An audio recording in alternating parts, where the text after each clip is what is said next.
Assalamualaikum warahmatullahi wabarakatuh.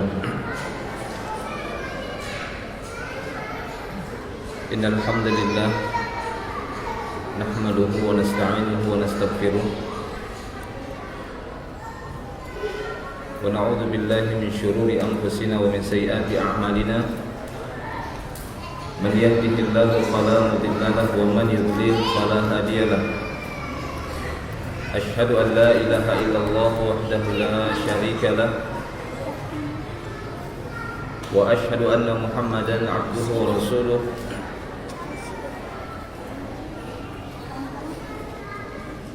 Allahumma salli wa sallim ala nabiyyina Muhammadin wa ala alihi wa ashabihi wa man tabi'ahum bi ihsanin ila yaumiddin. Wa qala Allah tabaraka wa ta'ala ya ayyuhalladzina amanu taqullaha haqqa tuqatih wa la tamutunna illa wa antum muslimun. Ya ayyuhan nasu taqu rabbakum alladzi khalaqakum min nafsin wahidah wa khalaqa minha zawjaha wa batha minhuma rijalan katsiran wa nisaa.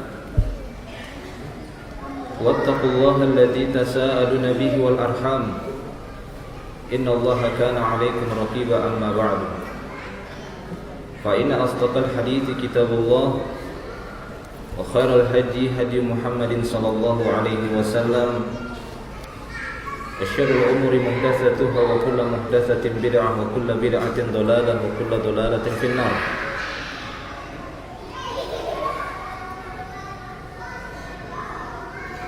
Ma'asyiral ummahat wal akhwat rahimani Allah wa iyyakunna jami'an. Alhamdulillah, kita bersyukur kepada Allah Subhanahu wa taala yang masih memberikan kesehatan, keselamatan serta kesempatan bagi kita semua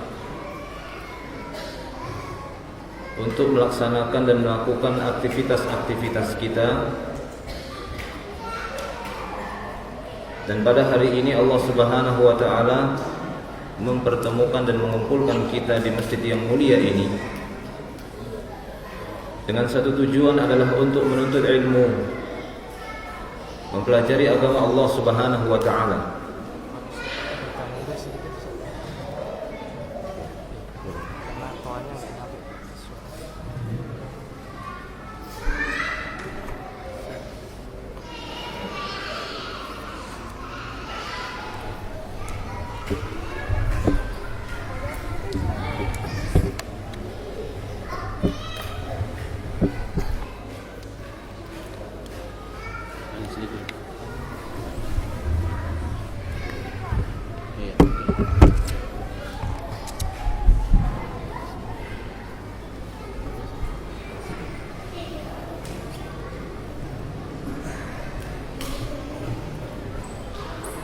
Iya, kita lanjutkan.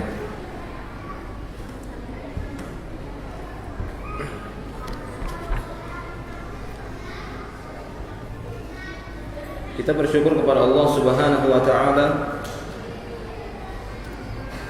yang telah mempertemukan kita di majelis yang mulia ini dengan tujuan untuk menuntut ilmu, mempelajari agama Allah. Semoga kita dimudahkan oleh Allah Subhanahu wa taala untuk meluruskan niat kita di dalam menghadiri majelis ilmu ini, karena sungguhnya menuntut ilmu adalah ibadah bagi setiap muslim dan muslimah, dan ibadah harus didahului dengan niat ikhlas, mengharapkan balasan di sisi Allah Subhanahu wa taala. Sebagaimana yang mungkin telah kita ketahui, informasi yang telah disampaikan bahwasanya pemateri pada daurah kali ini adalah Ustaz ya Badrus Salam. Namun qadarullah, ada sesuatu halangan yang menyebabkan dia terlambat hadir, sehingga panitia daurah meminta saya untuk menggantikan beliau pada daurah kali ini, dan mungkin materi yang akan kita sampaikan tidak begitu serupa ataupun tidak begitu mirip dengan materi yang disampaikan ke materi yang sebenarnya. Akan tetapi maudhu'nya ataupun judulnya masih tetap sama. Kita akan berusaha menjelaskan, yaitu materi yang berkaitan dengan darah kebiasaan wanita. Mudah-mudahan Allah Subhanahu wa taala memberikan kemudahan bagi kita semua untuk melaksanakan majelis yang mulia ini, dan diberikan keberkahan di dalam majelis ini bagi siapa saja yang hadir dalam majelis ini, diberikan sakinah dan rahmatnya, dan diangkat derajatnya sebagaimana yang dijanjikan oleh Allah Subhanahu wa taala. Para ummahat dan akhwat rahimani Allah wa iyyakunna jami'an. Berkaitan dengan darah kebiasaan wanita, para ulama menjelaskan bahwasanya di antara dari darah kebiasaan yang keluar dari wanita itu ada 3 jenis yang disebutkan dan yang didapati. Yang pertama adalah damul haid, yang kedua adalah damul istihadah, yang ketiga adalah damun nifas. Darah yang biasa keluar dari tubuh para wanita itu mencakup 3 darah tadi. Baik itu yang pertama dan yang paling utama yang sering dijelaskan oleh para ulama di dalam kitab-kitab mereka adalah damul haid, darah haid, ataupun darah istihadah, dan darah nifas. Yang ketiga jenis darah ini yang biasa disebutkan oleh para ulama mengenai darah yang biasa keluar dari tubuh wanita, yang itu tidak didapati keluar dari para kaum rijal, dari kaum laki-laki. Ketiga darah tersebut tidak didapati pada kaum laki-laki, sehingga sering disebut dengan darah kebiasaan wanita. Dan saya merujuk kepada sebuah kutub ataupun kitab kecil yang disusun oleh Syekh Muhammad bin Shalih Al-Utsaimin. Dalam kitab kecil itu beliau memberi judul Fiqhul Haid wan Nifas wa Dima'it Tabi'iyyah lin Nisa, yang nanti mungkin ada tambahan dari kitab-kitab ulama yang lainnya. Para ummahatul akhwat rahimanallahu iyyakunna jami'an. Kita akan memulai dari permasalahan darah yang pertama, yaitu darah haid. Dan akan kita jelaskan di antara hikmahnya. Namun yang pertama akan kita sebutkan di antara ta'rif ataupun definisi dari haid tersebut. Kata Syekh Muhammad bin Shalih Al-Utsaimin dalam kitabnya ini, beliau mengatakan al-haid lughatan sailanu syai' wa jiryanuhu. Secara bahasa, haid itu bermakna sesuatu yang mengalir. Jadi secara bahasa, makna haid adalah sesuatu yang mengalir. Namun secara istilah syara, makna haid adalah darah yang keluar secara alami dari seorang wanita pada waktu yang diketahui dan tanpa melalui sebab. Jadi secara istilah syara, secara syar'i, makna haid adalah darah yang keluar secara alami dari seorang wanita pada waktu yang sudah maklum, yang sudah diketahui, dan tanpa melalui sebab. Jadi tidak ada sebab-sebab tertentu keluarnya darah haid tersebut. Dan itu merupakan darah yang keluar secara alami yang telah ditetapkan oleh Allah Subhanahu wa taala untuk para wanita anak Adam. Untuk para wanita anak Adam. Jadi haid adalah darah alami yang keluarnya tidak disebabkan oleh sesuatu. Misalnya seperti penyakit, bukan karena luka, ataupun bukan karena melahirkan, ataupun bukan karena yang lainnya. Jadi darah haid adalah darah yang murni, darah yang telah ditetapkan oleh Allah Subhanahu wa taala bagi para wanita anak Adam.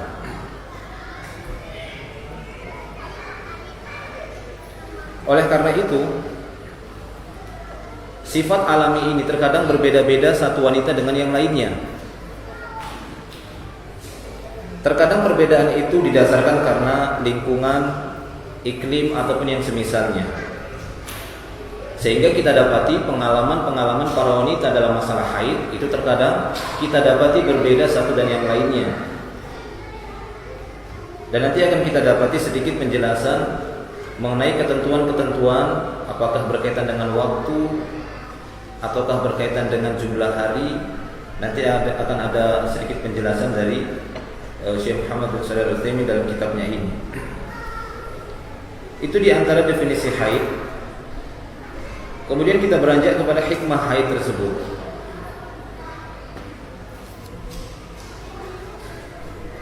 Di antara hikmah haid yang bisa kita dapati,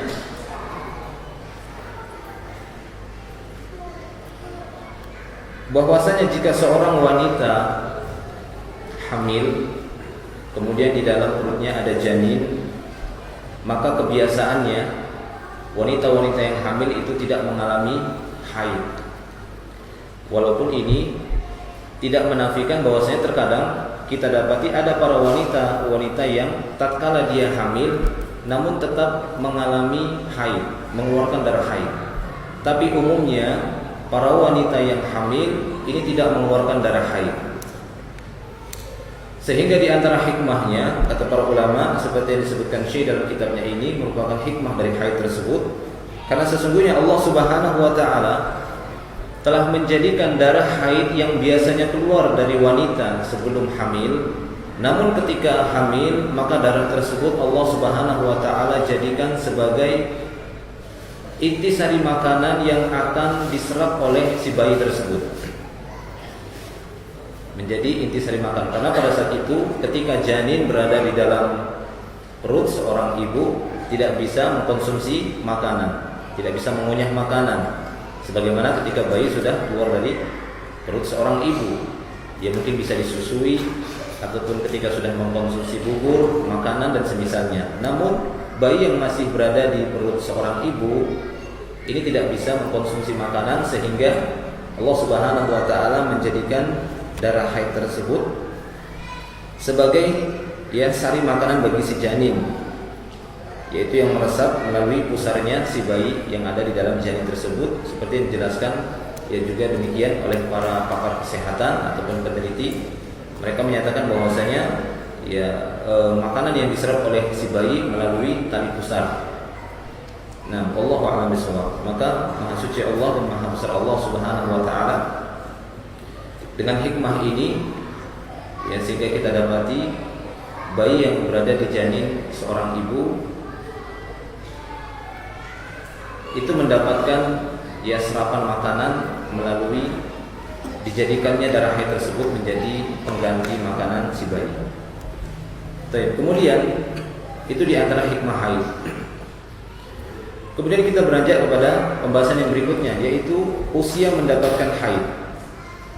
Nah, di sini para ulama berbeda pendapat tentang para wanita ataupun batasan-batasan wanita minimal dan maksimalnya mendapatkan darah haid.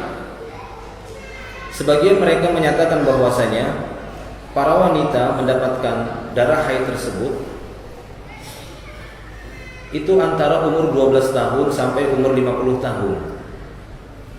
Jadi kebiasaannya para wanita mendapatkan darah haid itu dimulai dari umur 12 tahun. Walaupun kita dapati terkadang ada para wanita yang sebelum umur 12 tahun dia telah mendapatkan darah haid.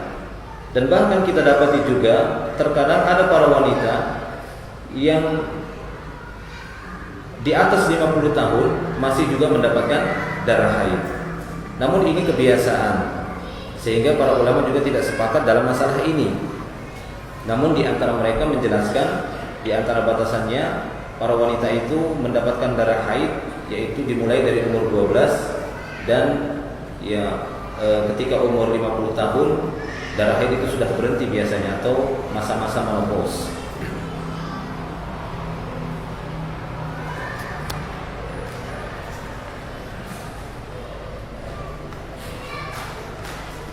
Akan tetapi para ulama yang lainnya seperti Al-Imam Ad-Darimi menyatakan di dalam beberapa penjelasan beliau, sesungguhnya yang menjadi tolak ukur ini bukanlah hanya sebatas umur saja, dengan menentukan umur 12 ataupun sampai 50 masa-masa wanita mendapatkan darah haid.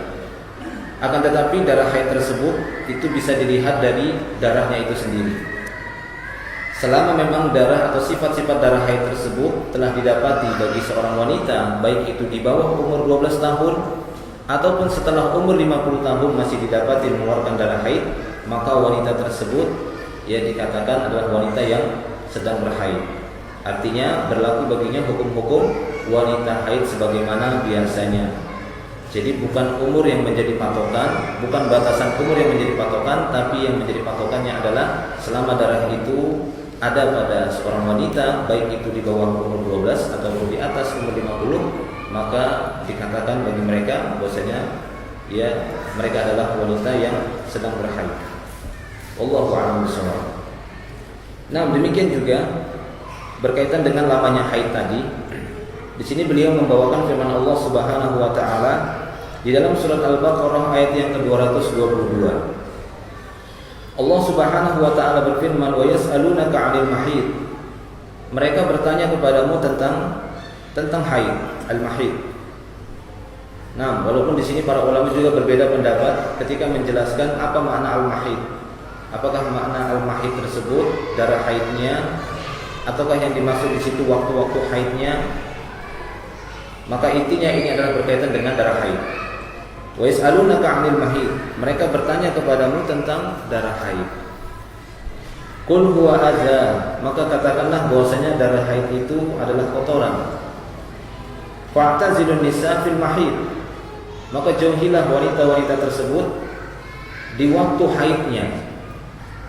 Ya, di waktu-waktu haidnya. Fa'tazilun nisa fil mahid. Wala taqrabuhunna hatta yathurna. Maka janganlah kalian mendekati mereka sampai mereka suci. Nah, ini satu alasan yang disebutkan oleh para ulama bahwasanya di antara ketentuan yang bisa menunjukkan selesai ataukah belumnya wanita tersebut dari haidnya itu bukan ditinjau dari sisi waktu ataupun umur saja, namun dilihat dari bersih ataukah belumnya wanita tersebut. Jadi selama darah haid tersebut masih ada pada wanita tersebut, maka selama itulah dia dikatakan wanita haid yang diperintahkan bagi para suami untuk menjauhinya. Fa'tazilun nisa fil mahid. Dan Allah Subhanahu wa taala menyebutkan wala taqrabuhunna hatta yatahurna. Jauhilah, janganlah mendekati para wanita tersebut sampai mereka suci. Allah Subhanahu wa taala menjadikan batasan-batasan bagi wanita haid itu bukan dengan jumlah hari. Sehingga pendapat-pendapat para ulama yang menyatakan bahwasanya haid itu 7 hari, 6 hari ataupun mengatakan antara 6 sampai 15 hari ataupun yang semisalnya, maka jelas pendapat yang paling benar di antara pendapat para ulama bahwasanya lamanya ataupun batasan-batasan waktu mendapatkan haid bagi para wanita itu dilihat dari kapankah dia sucinya. Karena Allah Subhanahu wa taala menyebutkan wala taqrabuhunna hatta yathurna. Maka janganlah mendekati wanita-wanita tersebut sampai mereka suci. Nah, kemudian di antara dalil yang lainnya yang menunjukkan bahwasanya tidak ada batasan secara jumlah hari bagi wanita yang haid, karena di sana kita dapati sebagian mungkin merasa heran apakah haid itu 7 hari saja, 8 hari, 10, 11 ataukah 15. Maka di antara pendapat yang paling rajih adalah dilihat dari kapankah si wanita itu mendapati darah haid. Kalau memang selama 6 hari, maka 6 hari, 7 hari, 8, ya ini dilihat sampai dia benar-benar suci dari darah haid tersebut, maka dia dikatakan telah suci. Ya, jika telah datang tanda-tanda kesucian atau telah datang tanda-tanda bahwasanya wanita itu telah suci dari darah haid dengan bersihnya dia dari darah haid.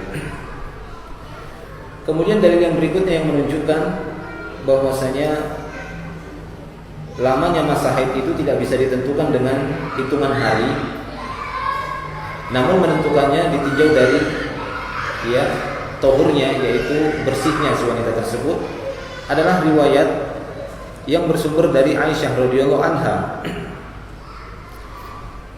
Ketika Aisyah radhiyallahu anha melakukan haji bersama Nabi sallallahu alaihi wasallam, kemudian di tengah-tengah melaksanakan haji, Aisyah radhiyallahu anha mendapati haidnya, waktu haidnya datang. Jadi ketika Aisyah radhiyallahu anha melakukan haji bersama Nabi sallallahu alaihi wasallam, tiba-tiba Aisyah radhiyallahu anha mendapati waktu ataupun masa haidnya. Maka dia pun mengadukan perkara tersebut kepada Nabi sallallahu alaihi wasallam. Nabi sallallahu alaihi wasallam pun berkata kepada Aisyah radhiyallahu anha, "If'ali ma yaf'alul hajj, ghairu alla tatufi bil bait hatta tadkhuri." Kata Nabi sallallahu alaihi wasallam, "Wahai Aisyah, lakukanlah apa yang dilakukan oleh orang-orang yang berhaji." Jadi silahkan kamu melakukan apa yang dilakukan oleh orang-orang yang melaksanakan haji, kecuali jangan tawaf di Ka'bah. Sampai kapan? Hatta tathuri, sampai kamu suci.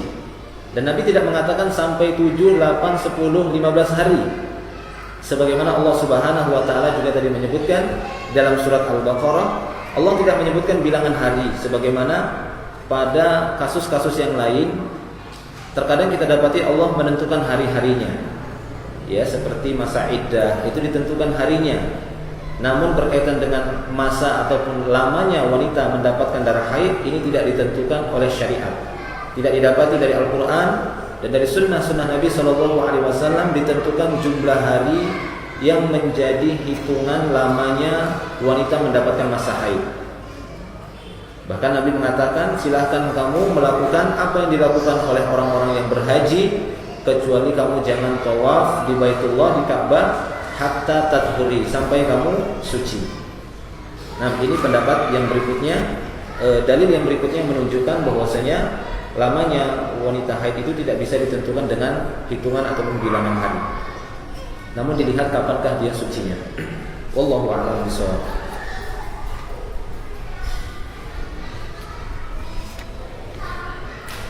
Kemudian ummahat wa akhwat rahimani Allah wa iyyakunna jami'an.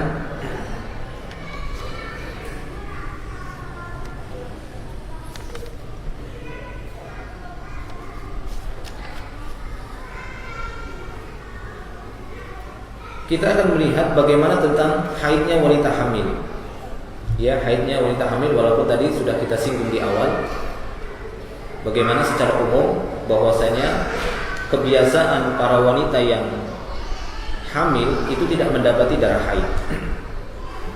Akan tetapi kita dapati terkadang ada para wanita yang ketika masa-masa hamilnya itu mendapati darah keluar ataupun mendapati darah haid yang sifat-sifat darahnya itu sama seperti darah haid.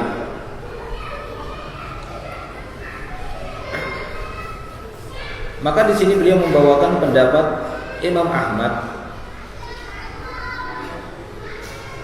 Beliau mengatakan menurut Imam Ahmad, wanita hamil diketahui dengan berhenti haidnya.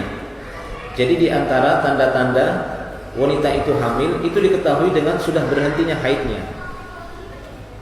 Sebab itu kata Imam Ahmad, jika wanita hamil mengeluarkan darah, jika wanita hamil didapati mengeluarkan darah pada saat menjelang kelahirannya 2 atau 3 hari sebelum dia melahirkan, didapati dia mengeluarkan darah dan diiringi rasa sakit, maka darah tersebut termasuk darah nifas.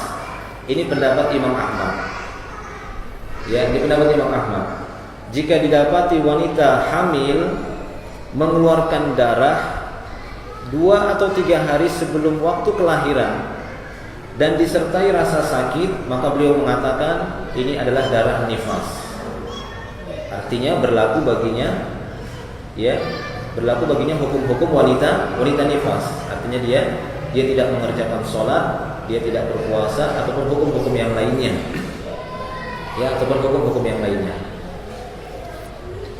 Walaupun dia belum melahirkan, tapi telah didapati keluarnya darah sebelum 2-3 hari dia melahirkan.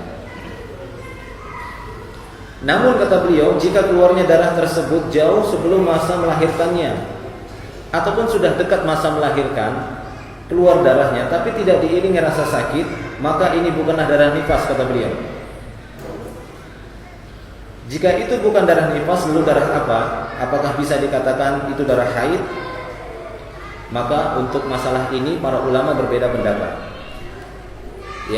Untuk masalah ini para ulama berbeda pendapat. Dan kata Imam Ahmad, menurut saya itu adalah darah haid. Jadi menurut Imam Ahmad, kalau seandainya seorang wanita hamil keluar darahnya sebelum masa melahirkan dan jauh sebelum masa melahirkan, ataupun darah itu keluar pada hari-hari yang sudah mau dekat waktu melahirkannya, walaupun tidak diiringi rasa sakit, maka beliau mengatakan ini adalah darah haid. Beliau mengatakan ini adalah darah haid. Kenapa kata beliau? Setiap darah yang keluar dari wanita pada dasarnya haid selama tidak ada penyebab yang menegaskan bahwa itu bukan darah haid. Jadi setiap darah yang keluar dari seorang wanita dan tidak didapati ada sebab-sebab yang menyebabkan darah itu keluar, maka bisa dipastikan ini darah haid. Karena seperti yang kita sebutkan di awal, bahwasanya darah haid itu keluar dengan sesuatu yang secara alami, bukan tanpa sebab. Bukan tanpa melahirkan, bukan karena luka, bukan karena benturan ataupun yang semisalnya. Adapun karena sebab-sebab, adanya sebab yang lain, maka ini tidak bisa dikatakan darah haid. Bisa saja ini darah penyakit ataupun yang lainnya. Nah, sehingga kata Imam Ahmad di sini, selama darah yang keluar dari wanita tersebut tidak didapati penyebab-penyebabnya, maka bisa dipastikan ini adalah darah haid yang keluar dari seorang wanita yang hamil. Dan pendapat Imam Ahmad ini senada dengan pendapat Imam Malik, Imam Syafi'i, Syekhul Islam Ibnu Taimiyah, dan demikian juga ini dijadikan sumber acuan oleh Al-Imam Al-Baihaqi. Wallahu a'lam bishawab. Jadi, dan ini juga yang dipilih oleh Syekh Muhammad bin Shalih Al-Utsaimin, seorang wanita yang hamil apabila dia mengeluarkan darah, maka dilihat dari jarak waktu kelahirannya. Kalau kemungkinan bisa dimungkinkan diprediksi bahwasanya lahirnya pada tanggal sekian, bulan sekian, dan biasanya seperti itu kemungkinannya ini sah-sah saja karena sebatas prediksi saja. Kemudian keluarnya darah dari wanita hamil tersebut, maka ini dilihat. Jika jaraknya sangat jauh dari waktu kelahiran, maka ini bisa dipastikan adalah darah haid. Ini adalah darah haid. Adapun jika dia keluarnya di saat-saat beberapa hari, 2 atau 3 hari sebelum waktu melahirkan, maka ini adalah darah nifas. Ini menurut pendapat Imam Ahmad. Jika dia jauh jaraknya dari waktu kelahiran adalah darah haid. Jika sudah mau mendekati waktu kelahiran, ini darah nifas. Demikian juga menurut pendapat beliau, bahwasanya jika darah yang keluar tersebut disertai rasa sakit, ataupun tidak rasa sakit, maka ini bisa dipastikan adalah darah haid. Wallahu a'lam bishawab. Dan ini yang merupakan pendapat Imam Malik, Imam Syafi'i, Syekhul Islam Ibnu Taimiyah, dan demikian juga pendapat Al-Imam Al-Baihaqi. Sehingga kata beliau, atas dasar pendapat tersebut, kata Syekh Muhammad bin Shalih Al-Utsaimin, apa saja yang berlaku bagi wanita haid yang hamil juga berlaku bagi wanita yang haid dan tidak hamil. Apa saja yang berlaku bagi wanita haid yang tidak hamil, maka itu juga berlaku bagi wanita haid dalam keadaan hamil. Sama-sama haid, 2 wanita misalnya, yang satu hamil dan satu tidak hamil, maka ini hukumnya sama, kata beliau. Kata Syekh Muhammad bin Shalih Al-Utsaimin, apa saja yang berlaku bagi seorang wanita haid tapi tidak hamil, ini hukumnya sama seperti seorang wanita yang haid namun dia hamil. Kecuali, kata beliau, dikecualikan dalam beberapa kasus. Yang pertama kata beliau, ataupun ini yang paling utama, ini dibedakan antara keduanya, yaitu dalam masalah talak. Dalam masalah talak, ya, dalam masalah talak, kita tadi telah simpulkan, menurut pendapat yang paling rajih, bahwasanya wanita haid yang sedang hamil itu sama hukumnya dengan wanita haid yang tidak hamil. Dan ini dibedakan ya pada satu perkara, dikecualikan pada satu perkara, yaitu dalam masalah talak. Kenapa? Karena dalam masalah talak ini berbeda antara wanita haid yang tidak hamil dengan wanita haid yang hamil. Kalau wanita yang mendapati haid dan dia tidak hamil, jika dia ditalak pada waktu-waktu seperti itu, maka hukumnya haram. Ya, maka hukumnya haram. Seorang wanita yang sedang haid tapi tidak hamil ditalak oleh suaminya, maka hukumnya haram. Apa hikmahnya? Ya, hikmahnya ada beberapa hikmah. Ya, ada beberapa hikmah dari pengharaman tersebut, karena memang kita dapati juga ada larangannya. Di antara hikmahnya memang dilarang oleh Allah Subhanahu wa taala, dan telah ada riwayat nanti akan kita sebutkan bagaimana Rasulullah SAW menegur Ibnu Umar yang mentalak istrinya dalam keadaan haid tapi tidak hamil. Kenapa? Karena Allah Subhanahu wa taala berfirman di dalam surat At-Talaq ayat yang pertama, Allah taala berfirman, "Fatalliquhunna li'iddatihinna wa ahsul iddah." Talaklah istri-istri kalian atau ceraikanlah mereka pada waktu di mana mereka bisa menghitung iddahnya. Adapun wanita haid tapi tidak hamil gitu ya, ketika dia ditalak pada waktu haid, ini tidak bisa menghitung iddahnya. Ini akan menyulitkan mereka. Ini hikmahnya. Mereka tidak bisa menghitung iddahnya. Ya, mereka tidak bisa menghitung iddahnya. Karena waktu iddah itu dihitung dari dia suci, dari dia mendapatkan kesucian. Baru nanti dihitung dia mendapatkan haid sebanyak salah satu quru, 3 kali haid. Dan ini pendapat yang paling rajih. Sementara wanita yang sedang haid namun tidak hamil, ketika dia ditalak, ini akan menyulitkan dia dan membingungkan dia, dan dia tidak bisa menghitung iddahnya, sehingga akan terjadi kebingungan. Nah, demikian. Nah, ini yang membedakan di antara hukum-hukum yang berkaitan dengan wanita haid tapi tidak hamil dengan wanita haid yang hamil. Membedakannya dari sisi talaknya. Adapun wanita yang kedua, wanita yang haid tapi dalam keadaan hamil, maka tidak mengapa dia ditalak dalam keadaan haid. Paham ya? Wanita yang haid namun juga dalam keadaan hamil, maka yang seperti ini tidak mengapa dia ditalak. Tidak mengapa ya wanita hamil itu ditalak. Kenapa? Karena iddahnya jelas. Iddah wanita hamil itu jika ditalak itu jelas. Kapan itu iddahnya? Sampai dia melahirkan. Wa ulatul ahmali ajalahunna ayyaduna hamlahun. Kata Allah Subhanahu wa taala, bagi para wanita-wanita yang sedang hamil, maka ajal waktu dari iddahnya itu sampai dia melahirkan anaknya.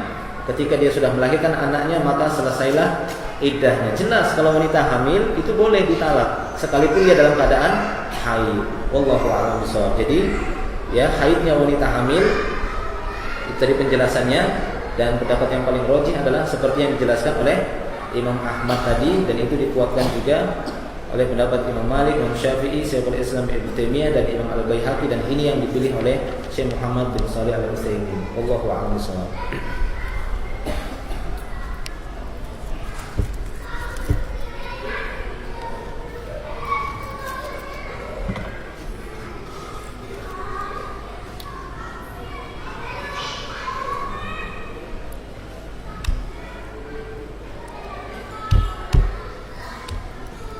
Bisa ditembus nih. Tolong ditembus.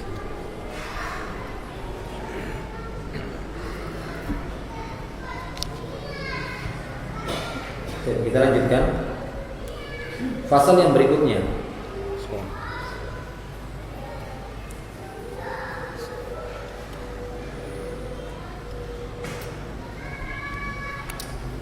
Fasal yang berikutnya yang akan kita bahas, beberapa perkara-perkara atau permasalahan berkaitan dengan wanita haid.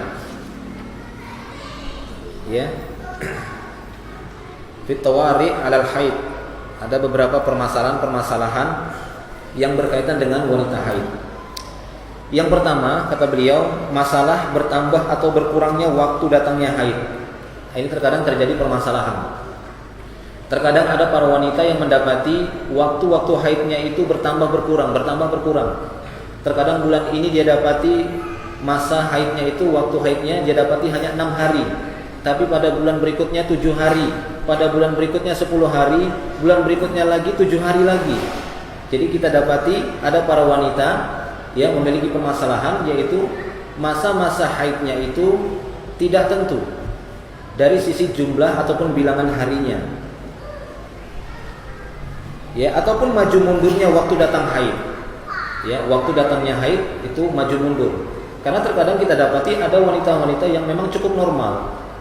Jadi misalnya setiap pada tanggal 10, gitu ya, setiap pada tanggal 11 dia baru datang darah haidnya. Nah, ini terkadang berubah-ubah. Terkadang dia dapati pada tanggal 10 atau 11 di awal bulan, atau biasanya dia dapati di awal-awal bulan. Tapi terkadang dia dapati masa haidnya itu dia dapati awalnya itu pertengahan bulan. Terkadang dia dapati akhir-akhir bulan. Ini juga kasus yang kedua. Sering kita dapati seperti ini. Nah, ya.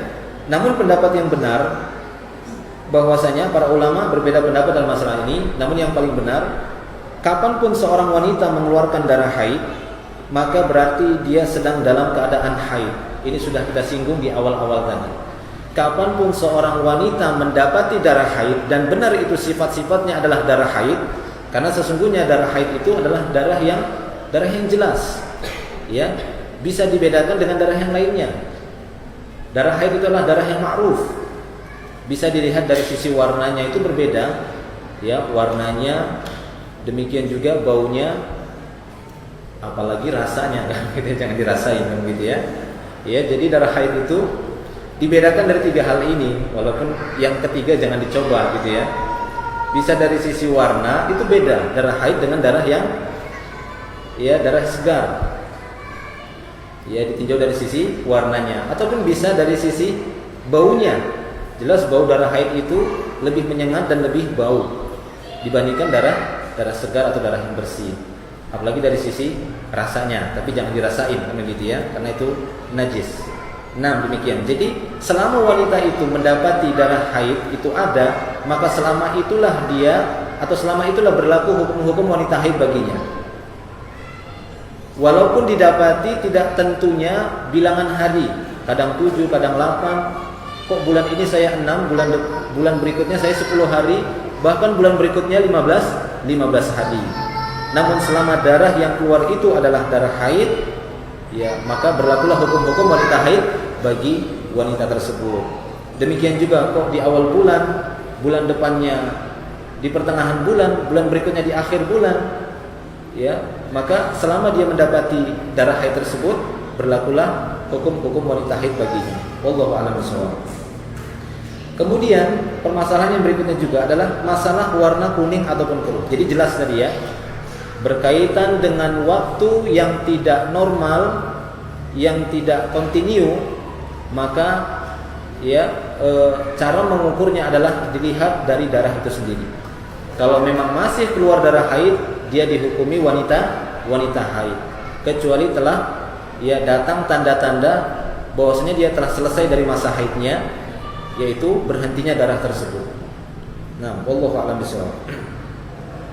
Nah, kemudian permasalahan yang ketiga adalah masalah yang berkaitan dengan warna kuning ataupun warna keruh, berkaitan dengan sofroh ataupun al-kadarah.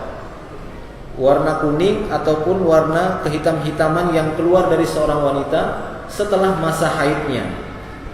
Jadi jika seorang wanita melihat adanya darah yang berwarna kekuning-kuningan yang keluar seperti nanah, ataupun keluarnya itu antara warna kuning dan hitam, ya, darah kotor, ini keluar menjelang masa-masa sucinya,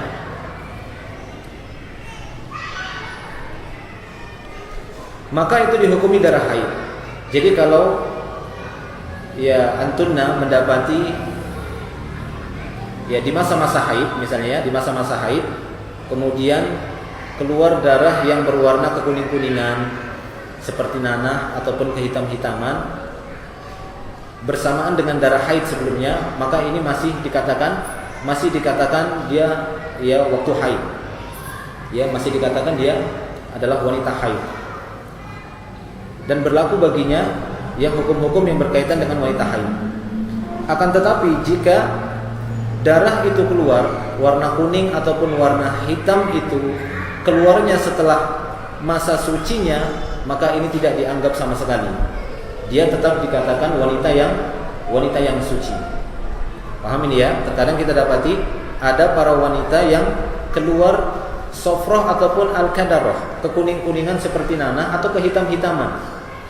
Kalau warna-warna ini keluar pada masa-masa haidnya ataupun menjelang masa sucinya, maka dia masih dikatakan wanita haid. Masih berlaku hukum-hukum wanita haid baginya. Namun jika warna-warna tersebut keluarnya setelah datangnya masa suci, maka jangan dianggap sama sekali. Dia tetap dianggap sebagai wanita suci. Artinya dia tidak dianggap seorang wanita yang haid. Nah, demikian. Karena ini berdasarkan sebuah hadis dari Nabi SAW, sebagaimana yang dikatakan oleh Ummu Atiyah, ya, dalam sebuah hadis, bukan dari Nabi, tapi keterangan dari salah seorang ya sahabiyah Ummu Atiyah. Dia mengatakan kunna la na'uddu safrah wal kadarah ba'da tuhri syai'an.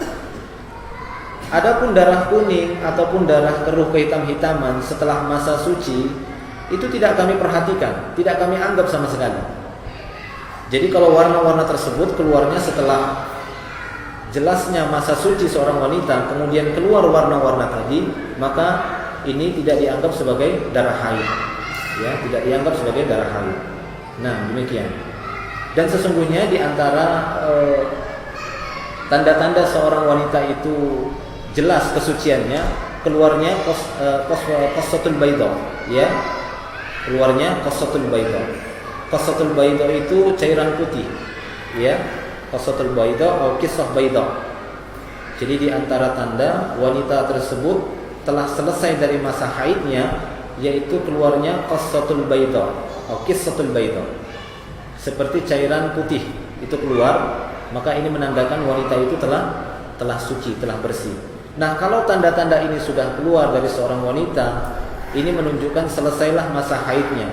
Dan setelah itu keluar cairan kuning dan hitam, maka menurut Ummu Atiyah, ya, di masa Rasulullah, para wanita di masa Rasulullah tidak menganggap ini sebagai darah haid. Jadi dibiarkan begitu saja, dicuci, maksudnya bukan dibiarkan, artinya hanya sebatas dibersihkan begitu saja, dan dia tidak dianggap sebagai wanita haid karena sudah jelas tanda-tanda kesucian keluarnya qassatul bayda atau cairan putih yang menunjukkan dia adalah seorang wanita yang suci. Wallahu a'lam bishawab.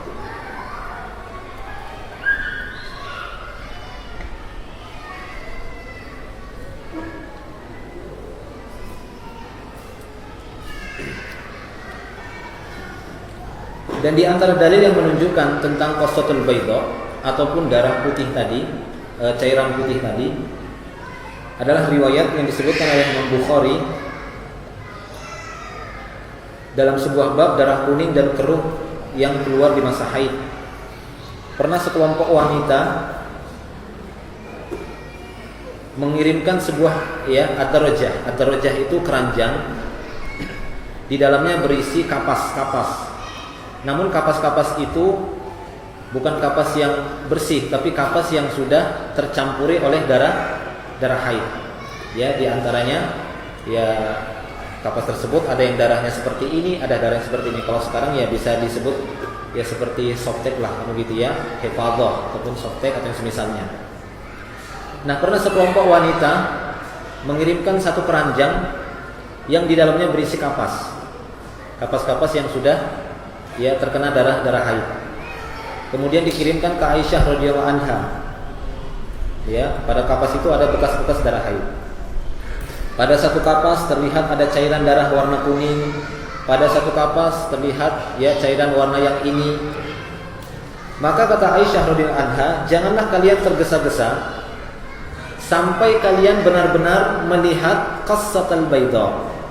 Jadi jangan kalian tergesa-gesa sampai kalian melihat qassatal baydha. Nah, Aisyah menganggap ataupun menjelaskan bahwasanya di antara tanda seorang wanita telah selesai dari masa haidnya, yaitu wanita tersebut mendapati cairan putih yang disebut dengan qassah baydha, ya, cairan putih. Nah, wallahu a'lam bishawab. Kemudian ummahat wal akhwat rahimanillah wa iyyakunna jami'an.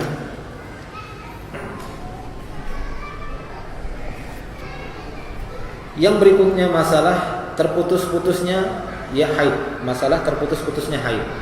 Kita dapati ada para wanita yang mendapati darah haid itu terputus-putus. Artinya tidak setiap hari dia dapati. Dia dapati 2 hari pertama darah haid, kemudian 1 hari tidak ada darahnya, atau 2 hari tidak ada. Kemudian pada hari ketiga dia dapati lagi, hari keempat tidak. Nah, ini terkadang kita dapati ada para wanita yang mendapati masa haidnya itu terputus-putus. Oleh karena itu kata beliau di sini, jika seorang wanita mendapatkan haidnya secara terputus-putus ataupun selang-seling, sehari datang, sehari tidak, sehari datang, sehari tidak, maka ada 2 ketentuan yang berlaku baginya. Ada 2 ketentuan yang berlaku bagi wanita tadi.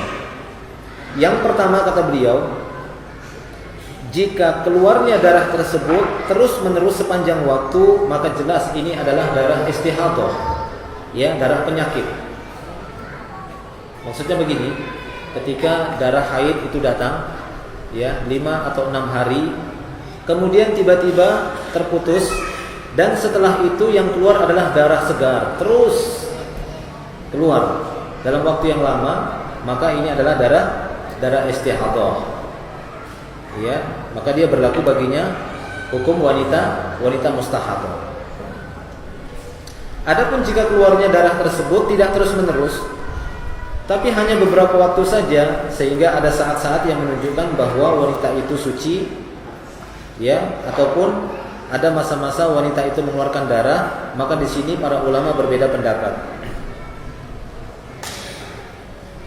Mereka mengatakan bagi para wanita yang jika dia mendapati darah haidnya itu terputus-putus, 2 hari ada atau sehari ada, sehari tidak, sehari ada, sehari tidak, maka ketika dia mengeluarkan darah haid pada hari yang pertama misalnya keluar darahnya, maka berlaku, ya, hukum wanita haid baginya. Kemudian pada esok harinya dia dalam kondisi naqo itu suci sementara. Kalau didapati dia dalam keadaan naqo itu maksudnya suci sementara. Ya, hari ini dia haid, maka berlaku hukum wanita haid baginya. Esok harinya dia naqo itu maksudnya suci sementara. Ya, suci sementara.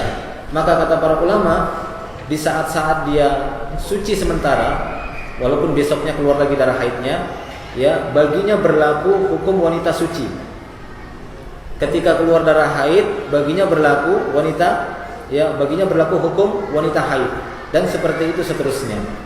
Ini pendapat sebagian para ulama. Namun sebagian yang lain membantah pendapat ini. Ya, membantah pendapat ini. Karena pendapat seperti ini ditinjau dari beberapa sisi, ya, terlihat kelemahannya.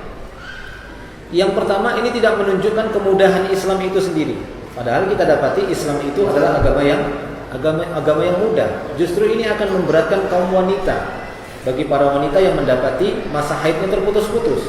Kenapa? Karena yang namanya haid ini berkaitan juga nanti dengan mandi.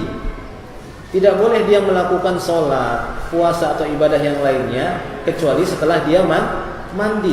Tidak mungkin dia hari ini haid, besok dia mandi, berlaku baginya wanita suci, besok lagi haid lagi, besok lagi mandi lagi, maka yang seperti ini akan menyulitkan. Ya, yang seperti ini justru akan menyulitkan kata para ulama. Jadi jelasnya pendapat yang paling benar bahwasanya bagi para wanita yang mendapati masa haid atau darah haidnya terputus-putus, maka ini masih dihukumi sebagai wanita haid selama masa keterputusannya tersebut bukan dalam waktu yang cukup lama. Kalau masa terputusnya itu dalam waktu yang cukup lama, maka dia dihukumi ya sebagai wanita yang istihadah, wanita yang berpenyakit. Wallahu a'lam bishawab. Tapi kalau terputusnya itu hanya sebatas 1-2 hari, maka tetap dia dihukumi sebagai wanita haid sampai jelas baginya datang tanda-tanda selesainya dia dari darah haid, yaitu keluarnya cairan putih ataupun qasah baydha. Wallahu a'lam bishawab. Ya, jadi ini adalah pendapat yang disebutkan oleh para ulama dan ini yang paling jelas. Jadi kalau ada para wanita yang mendapati darah haidnya terputus-putus, ini bisa dilihat dari jarak terputusnya. Kalau memang cukup panjang sampai 10 hari, 20 hari, maka dia dihukumi wanita yang suci atau wanita yang berpenyakit. Ya, berlaku baginya ibadah-ibadah sebagaimana wanita suci, tapi dia dihukumi seperti wanita yang berpenyakit. Namun kalau terputusnya itu hanya 1-2 hari, maka berlaku hukumnya wanita haid selama dia belum mendapati tanda-tanda kesucian dengan keluarnya qassatul baydha. Wallahu a'lam bishawab.